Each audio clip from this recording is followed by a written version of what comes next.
है दोस्तों, उम्मीद है सब अच्छे से होंगे। मार्केट के बारे में डिस्कस कर लेते हैं। क्या this is right time to exit? क्या मार्केट हमारी यहाँ से रिकवर भी करेगी? और सीजन लगेगा या नहीं लगेगा? क्या हम लॉस में सेल करके भाग जाए मार्केट में से ही क्विट करने? क्या करना चाहिए? क्या हमें होल्ड भी करना चाहिए या नहीं? और मार्केट अगर रिकवर भी करेगी तो कितनी देर में करेगी? इन सब चीज़ों के बारे में बात कर लेते हैं। और सबसे पहले मार्केट की अपडेट के बारे में बात कर लेते हैं कि अभी मार्केट में क्या चल रहा है। तो अगर यहाँ से देखें तो हम बीटीसी पिछले कुछ दिनों से हमारे पास में एक ही रेंज बाउंड में घूम रहा है। तो यहाँ से हमें जो अब एक ब्रेकआउट मिला है स्टैंडलैंड का, ये लेवल था सपोर्ट लेवल, वहां पे इसने ब्रेकआउट दिया। और यहाँ पे हमारे पास में एक रेजिस्टेंस लेवल से रेजिस्टेंस इसने रिजेक्शन ली और देन नीचे डंप कर गया। तो यहाँ से हम एक लॉन्ग भी ले सकते हैं क्योंकि ये अपने सपोर्ट लेवल पर है भी है।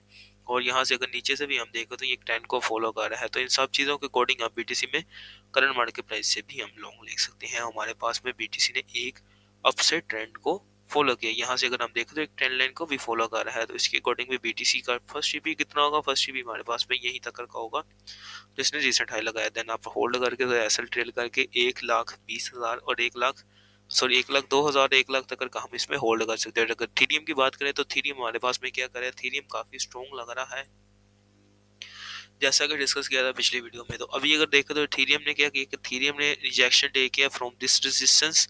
यहाँ से बार बार ये रिजेक्ट भी हुआ है। अब इसमें क्या पॉसिबिलिटीज लग रही है कि इसने एक कंसोलिडेट करता करता ये अब जा रहा है इस चैनल के अंदर। तो अब इस चैनल का भी इसने ब्रेकआउट दे रही है और यहाँ पे भी ये सिनेरियोज हो गया और यहाँ पर एक सपोर्ट लेवल भी बन रहा है एथेरियम में। तो इसके ब्रेकआउट के बाद में भी हमारे पास में इथेरियम यहाँ से ही भाग सकता है। तो अगर इथेरियम की बात करें कि इथेरियम में अभी के लिए क्या हमें एंट्री लेनी चाहिए या नहीं, मेरे अकॉर्डिंग इथेरियम जब तक इसके लेवल के ऊपर नहीं आता साइज 26 चक्कर का, देन तब तक हम इसमें जो है ना हम लॉन्ग पोजीशन ओपन नहीं कर सकते। और बीटीसी में अभी क्लियर कट एंट्री तो मिल रही है बट इथेरियम इतना स्ट्रॉन्ग नहीं लग रहा कंपेयर टू बीटीसी। अगर यहाँ से देखें ट्रेंड को फॉलो कर रहा है, अगर यहाँ से देखें तो एक्सपोर्ट को भी बन रहा है। तो इसके अकॉर्डिंग भी अगर हम लेना चाहें तो छोटा सा स्केल बन सकता है हमारे पास में इथेरियम में। यहाँ तक का स्केल बन सकता है यहाँ तक के एसएल के साथ में। एंड बीटीसी की डोमिनेंस की बात कर लेते हैं कि कब हमारा ओल्ड सीजन लगेगा और बीटीसी की डोमिनेंस कब हमारे पास में यहाँ गिरती नजर आएगी। तो ये सब चीज़ों के बारे में बात, अगर बीटीसी की डोमिनेंस देखें तो इसने एक ट्रेंड को फॉलो किया हुआ लाइक दिस, यहाँ से लेके यहाँ तक का। तो अभी क्या डोमिनेंस का टॉप लग सकता है? यस लग सकता है अगर ये कैंडल इसी तरह से रिजेक्शन टाइप हो और ये नेक्स्ट कैंडल जो है हमारे पास में यहाँ तक आ जाए 59 तक का या 59 या 60 तक का आ जाए, मगर ये रेड में क्लोज हो इसी वीक की कैंडल। अगर ये ऐसा पॉसिबल हो जाता है तो हम ये मान सकते हैं कि हमारे पास में डोमिनेंस का टॉप लग गया हुआ है। ठीक है। और अगर इसके अलावा देखें हम पिछला ओल्ड डाटा के अकॉर्डिंग भी देखें तो हमारे पास में एक डोमिनेंस यहाँ से विक लगाई, विक वाली कैंडल लगाने के बाद में देन यहाँ से गिर गई। तो मैं भी इस मर्तबा भी हम डोमिनेंस में ये देख सकते हैं कि डोमिनेंस हमारे पास में यहाँ से विक लगाए देन यहाँ से फॉल कर जाए। तो जो कि हमारा ओल्ड सीजन लगते हुए दिख रहा है। और अगर ऐसा पॉसिबल हो जाता है तो हमारा ओल्ड सीजन शुरू हो जाएगा। और ग्लोबल सिनेरियोज की अब बात कर लेते हैं। क्या हमें मार्केट में से अभी एग्जिट ले लेना चाहिए? तो डोमिनेंस ने बिल्कुल बेरिश लग रही है मुझे इस टाइम पे। और इसके अकॉर्डिंग मुझे यही लग रहा है कि हमारे पास में अच्छा मूव मिल सकता है डोमिनेंस में। तो कुछ कॉइन्स है जो आप बाय कर सकते हैं जिनमें हमारे पास में स्टिल अभी एआरबी, नोटकॉइन, एनएफपी, वूट, एक्सआरपी, एलपीटी, वाईजीजी, सागा और ये कुछ सिनेरियोज है हमारे पास में।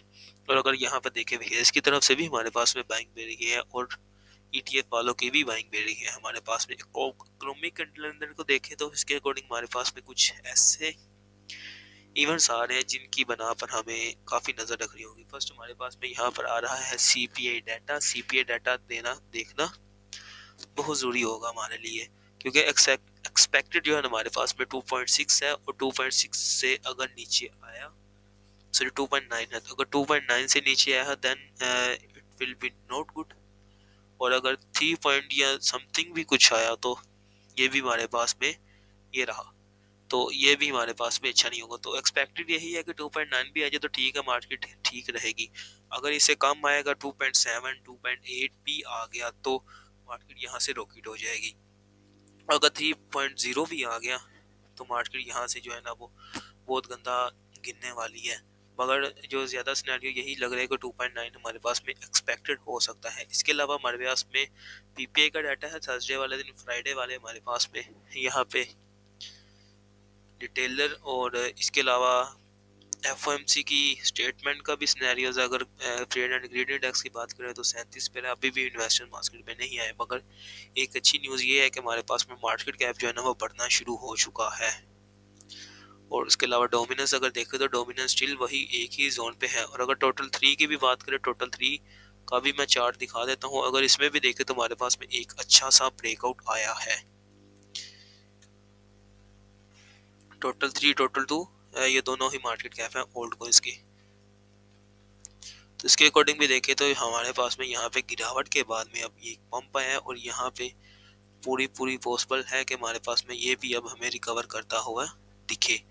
तो इन सब चीज़ों का हमें ध्यान रखना होगा और अपने पोर्टफोलियो को होल्ड करके मैनेज करके रखना होगा। अगर ये रहा total market cap, both are sames, तो इसके अकॉर्डिंग भी अगर देखें तो ये भी हायर हाई लगाता हुआ अपसाइड पे जा रहा है। सो अभी के लिए इतना ही। अगर अगेन से कोई भी हो, क्या वे हमें अभी भी होल्ड करना चाहिए अपने पोर्टफोलियो को? यस, होल्ड करना चाहिए। अभी ओल्ड सीजन नहीं लगा, अभी मार्च अप्रैल में हमारे पास में ये ओल्ड सीजन हमारा लग सकता है। सो ये क्रूशियल रहेगा देखने के। और बीटीसी में स्टिल अभी भी एंट्री बन सकती है। So hope for the best. इसके अलावा